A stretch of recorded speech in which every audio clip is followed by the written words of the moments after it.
বন্দে পুরুষোত্তম, বন্দে পুরুষোত্তম, বন্দে পুরুষোত্তম। প্রিয় পরম পরম প্রেমময় দয়াল শ্রী শ্রী ঠাকুর অনুকূলচন্দ্র রাতুল চরণে আমার কোটি কোটি প্রণাম। পরমাধ্যায় জগৎজননী শ্রী শ্রী বড়মা রাতুল চরণে আমার কোটি কোটি প্রণাম। ইষ্ট পরিবারের সকলের চরণেই প্রণাম জানাই। আর আমার ইষ্টপ্রাণ ইষ্ট অনুরাগী দাদা ভক্তিমতী মায়েদের যথাযোগ্য স্থানে প্রণাম, শ্রদ্ধা, ভালোবাসা এবং রানন্দ জয়গুরু জানাই। তো এখানে আমি আচার্য দেবেরই কিছু কথা বলার চেষ্টা করছি, আপনাদের সামনে শেয়ার করছি। আমি পেয়েছিলাম সেটা। তো যখন আচার্যদেব প্রার্থনার পরে এসে বসেন, সেখানে বই পড়া হয়, তারপরে নিবেদন হয় তখনই সেই নিবেদন বা প্রণামের লাইনের থেকে এক দাদা চিৎকার করে বলে উঠলেন, দাদা, এই যে আমার ছেলে উচ্চ মাধ্যমিক পরীক্ষা দেবে, আশীর্বাদ করবেন। আর ও কথা শোনে না, এখন বলছে ওর একটা বাইক চাই। অনেক পরে আচার্যদেব ওই ব্যক্তিটির দিকে তাকিয়ে বললেন, ছেলেকে প্রশ্ন করবেন, যদি তুই একটা গরু কিনিস, সেটা সারাদিন শুধু ঘাস খায় আর ঘুরে ঘুরে বেড়ায়, একটু দুধ দেয় না, এরকম গরু তুই রাখবি? ব্যক্তিটি উজ্জীবিত হয়ে উঠলেন, কাচের জানলার ওপাশ থেকে বলতে লাগলেন, একটাও কথা শোনে না দাদা, খালি এটা চাই ওটা চাই। আচার্যদেব বললেন, আমি বলছি তো ওই প্রশ্নটা ওকে করবেন।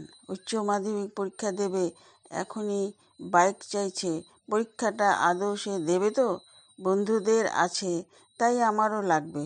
জীবনটা অন্যদের দেখে চলবার নয়, যার আছে থাক, আমি আমার মতো চলবো। এটার নাম পার্সোনালিটি, ব্যক্তিত্ব। তুই নিজেকে প্রশ্ন কর, তুই প্রোডাক্টিভ ছেলে না আনপ্রোডাক্টিভ ছেলে? নিজে যদি প্রোডাক্টিভ না হস, আগে সেটা হয়ে দেখা, তারপর এই চাই ওই চাই এর গল্পে যাবি। ছেলেটির বাবা বলে, আগে সস্তনীয় নিয়েছে, কিন্তু মানছে না কিছু। আচার্য বললেন, গাছ যদি বেঁকে যায়, বাঁকা গাছটাকে সোজা করতে হয় কেমন করে জানেন? যেদিকে বাড়ছে ওটার উল্টা দিক দিয়ে ডালপালা ছেটে দিতে হয়, তখন গাছ সেই দিক দিয়ে বাড়ে।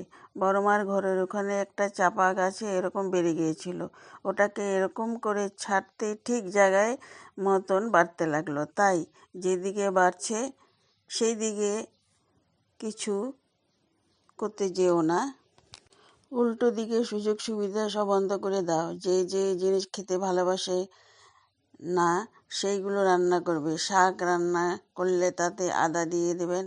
সকলে হেসে উঠলেন। সব রান্নায় উচ্ছে করলা সিদ্ধ দিয়ে দিবেন, সোজা হয়ে যাবে। তাই চাইছে, যা চাইছে তাই পাচ্ছে বলে এরকম করছে। বাবা মায়ের অন্ধ অপত্য স্নেহে বহু পরিবারের তরুণ তাজা তাজা প্রাণকে এমনি প্রবল জেদি ও ভবিষ্যতের সম্পর্কে জ্ঞানহীন অবিবেচ্য হিসাবে গড়ে উঠতে দেখা যায়। অতঃপর বাবা মায়ের সন্তানের ভবিষ্যৎ নিয়ে সন্দিহান হন।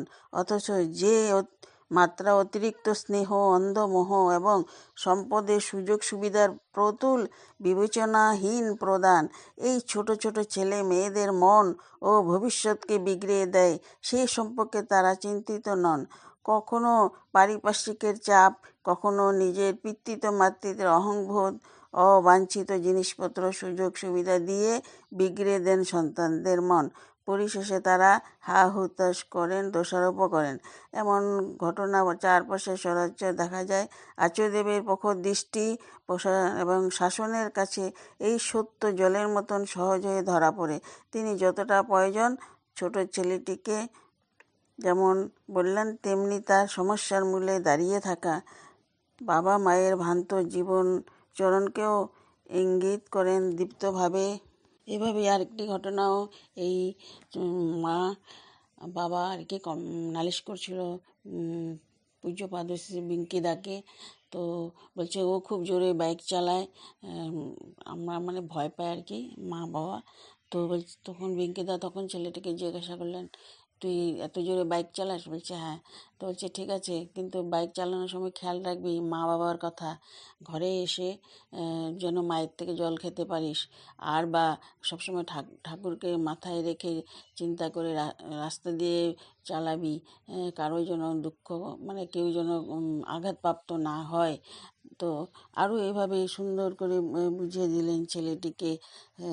তো বলছেন যে চালা চালা, জোরে চালা, এরকমও বলেছেন। তো যারা বসেছিলেন সবাই ভাবলো আরে এটা কি বললো, যা ওরা কমপ্লেন করতে আসছে, উল্টো নেগেটিভ কথা বললো পিঙ্কিদা। কিন্তু পরে আবার পিঙ্কিদা পরে বুঝতে পারলেন সবাই যে হ্যাঁ ঠিক আছে চালা, কিন্তু মাথার মধ্যে ঠাকুরকে রাখবি। আর এটাও মনে রাখবি যে বাবা মা ঘরে বসে আছে, ঘরে আসতে হবে ফিরে। তো এইভাবে মানে আচার্য পরম্পরা সবাই আমাদেরকে শুধরে দিচ্ছেন। প্রতিনিয়ত প্রত্যেকজনের নানান ধরনের নিবেদনগুলোকে সমস্যার সমাধান থেকে বের করে সুন্দর মনে অনুপ্রেরিত করে ওনারা ঘরে ফিরে যাচ্ছেন। জয়গুরু, সবাই ভালো থাকেন, সুস্থ থাকেন, এখানে রাখছি।